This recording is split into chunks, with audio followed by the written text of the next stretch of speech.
নমস্কার বন্ধুরা, এই মুহূর্তে রয়েছে রাজ্যের সমস্ত কৃষকদের জন্য বিরাট বড় সুখবর। আপনি যদি পশ্চিমবঙ্গ সরকারের কৃষক বন্ধু প্রকল্পের নাম নথিভুক্ত করে থাকেন, তাহলে আপনার জন্য রয়েছে এই মুহূর্তে দুর্দান্ত আপডেট। পশ্চিমবঙ্গ সরকারের কৃষক বন্ধু প্রকল্পের আগামী দ্বিতীয় কিস্তি অর্থাৎ রবি মরশুম টাকা কবে থেকে দেওয়া হবে এবং কোন কৃষকদের কী ফর্ম বা ডকুমেন্ট সাবমিট করতে হবে ব্লক অফিসে গিয়ে, এছাড়াও এই প্রকল্পের ভাতা বৃদ্ধি নিয়ে কী বলা হলো, সমস্ত বিষয়টা নিয়ে কিন্তু আজকের এই ভিডিওটির মধ্যেই আলোচনা করা হয়েছে। তো বন্ধুরা, ভিডিওটির সম্পূর্ণ দেখার জন্য অনুরোধ রইল। যে সমস্ত কৃষক বন্ধুরা আমার এই চ্যানেলে নতুন দেখছেন, অবশ্যই বলবো চ্যানেলটিকে সাবস্ক্রাইব করে দিন, কারণ আমার এই চ্যানেলে কৃষক বন্ধু প্রকল্প সহ সরকারি সমস্ত প্রকল্পের খবরাখবর সবার আগে আপডেট দেওয়া হয়ে থাকে। তো বন্ধুরা, দেখে নেওয়া যাক কী বলা হয়েছে আজকের এই প্রতিবেদনে। দ্বিতীয় কিস্তি রবি মরশুম টাকা দেবার ফাইনাল তারিখ। এইবার নতুন নিয়মে পাবে 11,000 এবং 5,000 টাকা।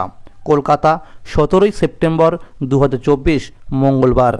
পশ্চিমবঙ্গ সরকারের কৃষক বন্ধু প্রকল্পের নথিভুক্ত কৃষকদের উদ্দেশ্যে রাজ্য সরকারের তরফ থেকে দারুণ খুশির খবর জানানো হয়েছে। পশ্চিমবঙ্গের মুখ্যমন্ত্রী মমতা বন্দ্যোপাধ্যায় 31 ডিসেম্বর 2018 সালে কৃষকদের আর্থিক সহায়তা প্রদানের লক্ষ্যে কৃষক বন্ধু প্রকল্পটি ঘোষণা করেছিলেন। 1 ফেব্রুয়ারি 2019 থেকেই এই প্রকল্পের আওতায় থাকা সকল কৃষকদের আর্থিক অনুদান দেওয়া চালু হয়েছিল। মুখ্যমন্ত্রী এই প্রকল্পটি পুনরায় নতুন অবস্থা চালু করার সিদ্ধান্ত নিয়েছিলেন এবং 17 জুন 2021 সালে মুখ্যমন্ত্রী নতুন কৃষক বন্ধু প্রকল্পটি ঘোষণা করেন, যার অধীনে থাকা কৃষকদের প্রদায়ে আর্থিক সহায়তা দ্বিগুণ করা হয়েছে। আগে কৃষকরা 1 একর বা তার বেশি জমির জন্য প্রতি বছরে 5,000 টাকা করে পেতেন, আর এখন কৃষকরা তার সুবিধা দ্বিগুণ করে বছরে 10,000 টাকা করে পাচ্ছেন। এবং যে সমস্ত কৃষকদের জমির পরিমাণ 1 একরের কম রয়েছে, তাদের জমির আনুপাতিক হারে বছরে 2টি কিস্তি মিলিয়ে সর্বনিম্ন মোট 4,000 টাকা করে দেওয়া হচ্ছে। এই বছরের প্রথম কিস্তি অর্থাৎ খরিফ মরশুম টাকা 12 জুন রাজ্যের মাননীয় মুখ্যমন্ত্রী মমতা বন্দ্যোপাধ্যায় টুইটারে পোস্ট করে টাকা রিলিজ করে দিয়েছিল এবং এই বার্তা অনুযায়ী 13 জুন থেকে রাজ্যের কৃষকদের ব্যাংক অ্যাকাউন্টে সরাসরি টাকা ক্রেডিট করা হয়েছে। সরকারি বিভিন্ন রিপোর্ট অনুযায়ী এখনও পর্যন্ত রাজ্যের 95% কৃষকদের অ্যাকাউন্টে টাকা ক্রেডিট হয়েছে। যে সমস্ত কৃষকদের স্ট্যাটাসের ঘরে ট্রানজ্যাকশন সাকসেস দেখাচ্ছে কিন্তু টাকা পায়নি, তাদের উদ্দেশ্যে বলা হয়েছে তাদের মূলত ব্যাংক অ্যাকাউন্টের খাতে ইকেওয়াইসি না থাকার কারণে টাকা পায়নি। নতুন কিছু কৃষকদের স্ট্যাটাসের ঘরে এখনও অ্যাকাউন্ট ভ্যালিড দেখাচ্ছে কিন্তু বিভিন্ন সার্ভারের সমস্যার জন্য টাকা পায়নি, তাদের আবারও ব্যাংক অ্যাকাউন্টে টাকা পাঠানোর প্রক্রিয়া শুরু করা হয়েছে।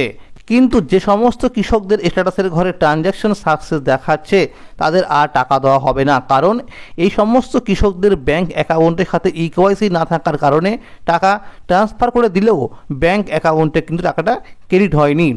তাই এই কৃষকদের আর দ্বিতীয়বার টাকা পাঠানো হবে না। যে সমস্ত কৃষকরা নতুন করে আবেদন করছে তাদেরও এই বছরের প্রথম কিস্তি অর্থাৎ খরিফ মরশুম টাকা ব্যাংক অ্যাকাউন্টে পাঠানোর প্রক্রিয়া শুরু করা হয়েছে। দ্বিতীয় কিস্তির টাকা দেওয়ার ফাইনাল তারিখ ঘোষণা। কৃষক বন্ধু প্রকল্পের দ্বিতীয় কিস্তি অর্থাৎ রবি মরশুম টাকা দেওয়ার হয়ে থাকে অক্টোবর মাস থেকে শুরু করে পরের বছরের মার্চ মাস পর্যন্ত এই সময়ের মধ্যে। বিগত বছরগুলিতে দেখা গেছে এই দ্বিতীয় কিস্তির টাকা দেওয়া হয়েছিল ডিসেম্বর মাসে। 2021 সালে দেওয়া হয়েছিল 8ই ডিসেম্বর, 2022 সালে দেওয়া হয়েছিল 21শে ডিসেম্বর এবং 2023 সালে দেওয়া হয়েছিল 12ই ডিসেম্বর। বিভিন্ন সূত্র মারফত জানা গেছে কৃষকদের দ্বিতীয় কিস্তির টাকার জন্য প্রথম কিস্তির মতো আর সময় অপেক্ষা করতে হবে না। এইবার ডিসেম্বর মাসে নয়, নভেম্বর মাসে টাকা মিলবে কৃষকদের অ্যাকাউন্টে। ব্লক অফিস থেকে বলা হয়েছে নভেম্বর মাসের 10 থেকে 20 তারিখের মধ্যেই কৃষকদের অ্যাকাউন্টে টাকা দেওয়ার প্রক্রিয়া শুরু করা হবে। এইবার প্রথম কিস্তির টাকা দেওয়ার সময় মুখ্যমন্ত্রীর তরফ থেকে কোনো রকমের আনুষ্ঠানিক সভা করা হয়নি, সরাসরি ব্যাংক অ্যাকাউন্টে টাকা পাঠানো হয়েছিল কৃষকদের। আগামী কিস্তির টাকা ক্ষেত্রেও এরকম হতে পারে বলেই জানানো হয়েছে। অক্টোবর মাসের শুরুতেই টাকা দেওয়ার প্রসেসিং অর্থাৎ অফিসিয়ালি কাজগুলো শুরু হয়ে যাবে।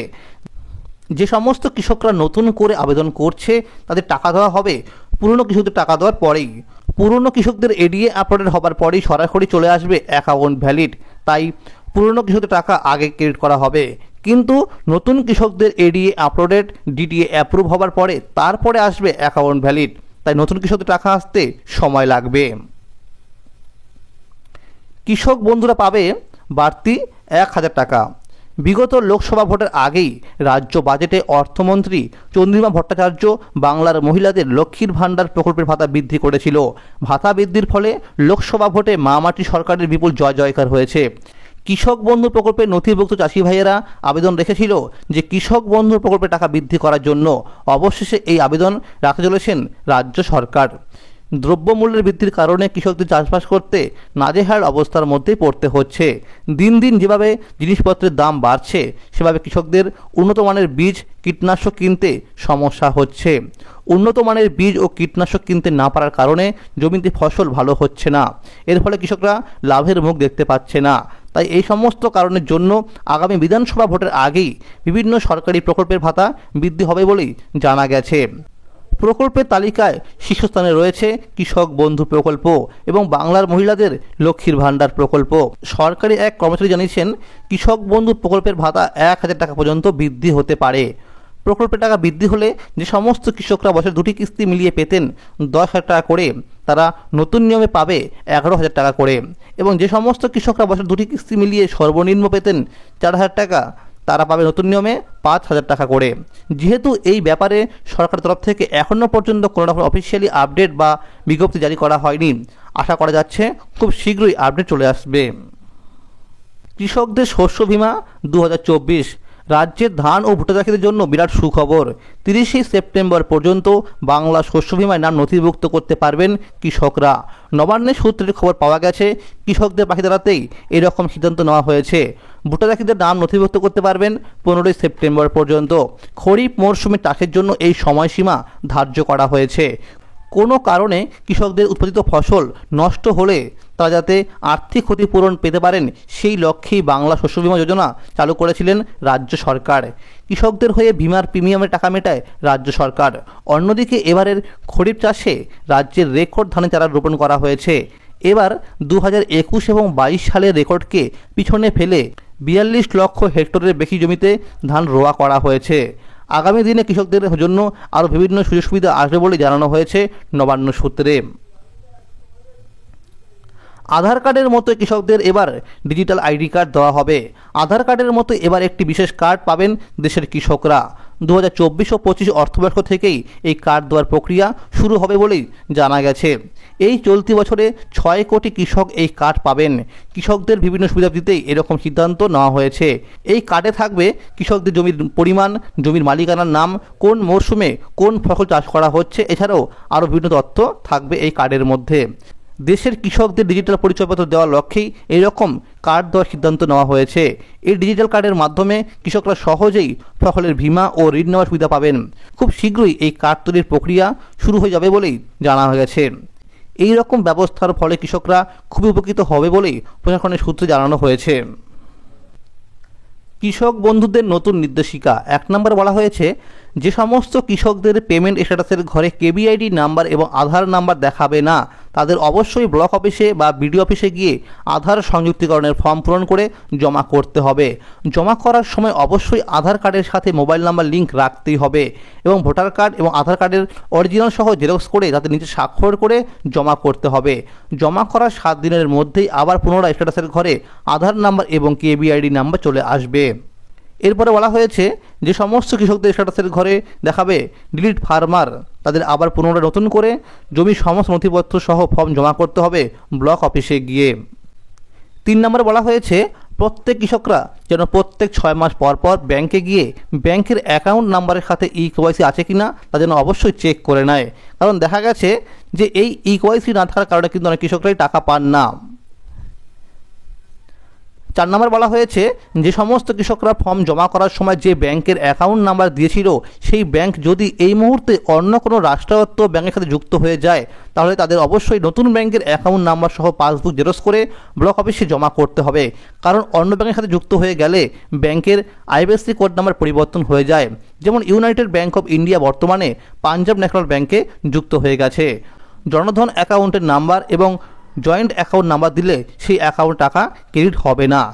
যে সমস্ত কৃষকরা নতুন করে আবেদন করছেন তাদের উদ্দেশ্যে বলা হয়েছে, সিঙ্গেল অ্যাকাউন্ট নাম্বার দিয়ে আবেদন করার জন্য। জয়েন্ট অ্যাকাউন্ট নাম্বার দিলে টাকা আসতে সমস্যা হবে। 5 নম্বরে বলা হয়েছে, প্রত্যেক কৃষকদের আধার কার্ড নাম্বারের সাথে মোবাইল নাম্বার লিঙ্ক রাখতেই হবে এবং যাদের আধার কার্ডের নামের বানান জন্ম তারিখ ভুল রয়েছে তাদের অবশ্যই আধার কেন্দ্রে গিয়ে কারেকশন বা সংশোধন করে নিতে হবে। এরপরে বলা হয়েছে যে সমস্ত কৃষকরা জমির পরিমাণ বাড়াতে চায়, মোবাইল নাম্বার পরিবর্তন করতে চায়, তারা অবশ্যই ব্লক অফিসে গিয়ে একটি ফর্ম ফিল আপ করে ডকুমেন্ট সহ জমা করতে হবে।